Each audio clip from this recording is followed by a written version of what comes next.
So why do Mormons do family history? Why do members of the Church of Jesus Christ of Latter-day Saints get into genealogy and family history? I've heard that question a lot.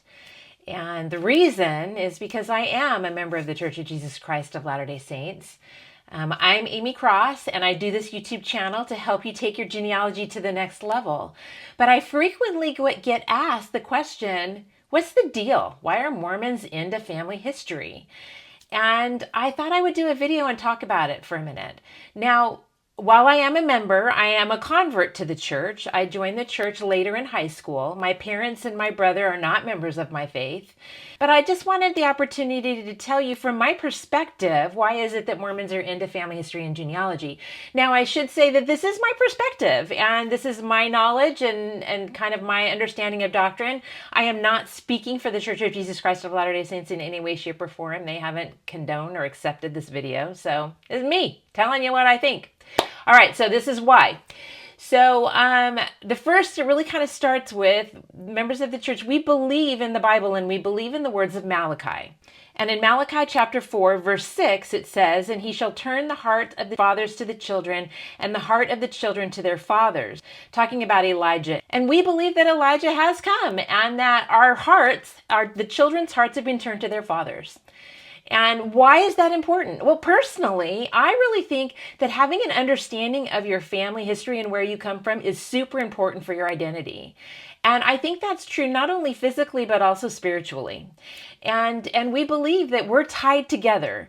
In our church, we believe that you can be married in the temple and sealed for eternity. There's no till death do you part in a temple marriage ceremony. So we believe that we are an eternal family unit and we are connected to our ancestors way back. And we're grateful to them and thankful for all of the things that they did to help us along the way. And understanding that some of the things they did may have kind of things that we need to kind of deal with, right? You know, we are a product of the people that came before us. So because we believe that we're tied together through all those ancestral lines, we want to know who these people are. We want to get to know them. We believe, and sometimes you'll hear members of the church talk about the spirit of Elijah. And that's what they're talking about. They're talking about that turning of the hearts of the children to their fathers. And I believe it's kind of a spiritual experience.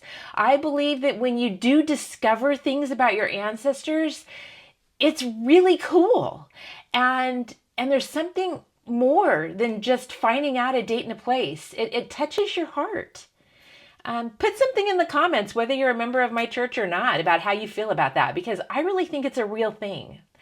Okay, one of the other things that we believe as members of the Church of Jesus Christ of Latter-day Saints, that the Savior did come to the earth, and that we should accept that offering that he gave of his sacrifice, paying for the price of sins, which is a Christian doctrine.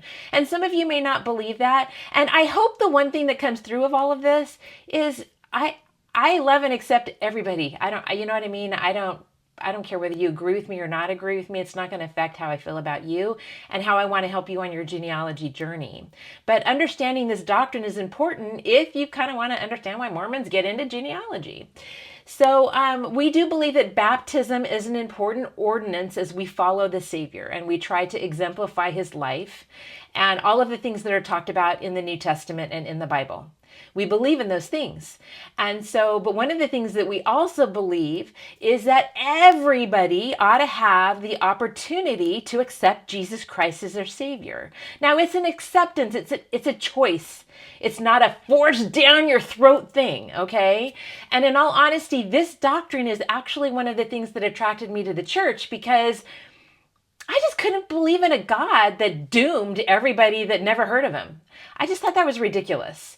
And so that was something that I always kind of struggled with. And it was something that our church believes, that everybody will have the opportunity, whether here in this life or in the next, to learn of Jesus Christ and accept his gospel if they choose to.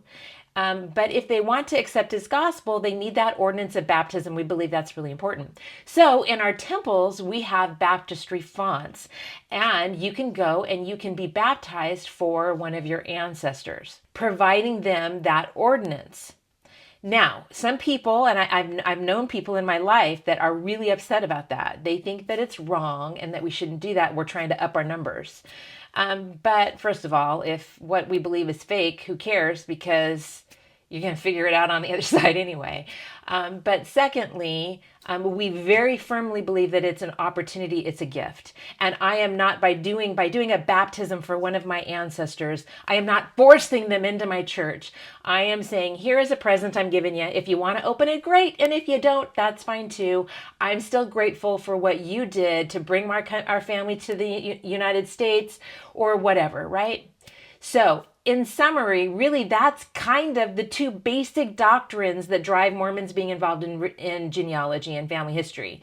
Believing that we're eternal families and we're connected through the ages, and wanting to give everybody the opportunity to accept Jesus Christ. Now, let me talk a little bit about other aspects of how is the church connected to family history, because I get this a lot.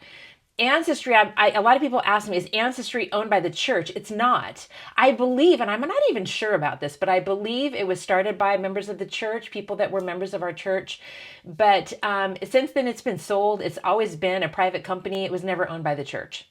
FamilySearch, however, is owned by the church. Now, the origins of FamilySearch are kind of interesting. Actually, FamilySearch started as the Genealogical Society of Utah. It started in 1894. It was funded by the church. Beginning in 1938, they started going around microfilming records, some of which have since been destroyed. So a lot of the records that you see, even on Ancestry or MyHeritage, a lot of those records come from FamilySearch, and they were from those original microfilms that began in 1938, where we were able to preserve records. And so because of our beliefs, it drove the church to try to preserve those records so people could do their genealogy and discover their family. In the 1990s, the church decided they wanted to go online, when all the internet stuff was happening, and create a genealogical website, which eventually was named FamilySearch, and that's where FamilySearch came from. Now, FamilySearch is a free site. Everything that the church has done to provide FamilySearch is free to you. There's a lot of money that's gone into that organization, but they don't charge anything for it because of the beliefs that we've already talked about. So that is the only genealogical company that I know of, and I may be wrong. If I'm wrong, put it in the comments, that the church owns. So if you haven't been on FamilySearch has a global tree that's kind of trying to build the tree of the entire world family that people can participate in.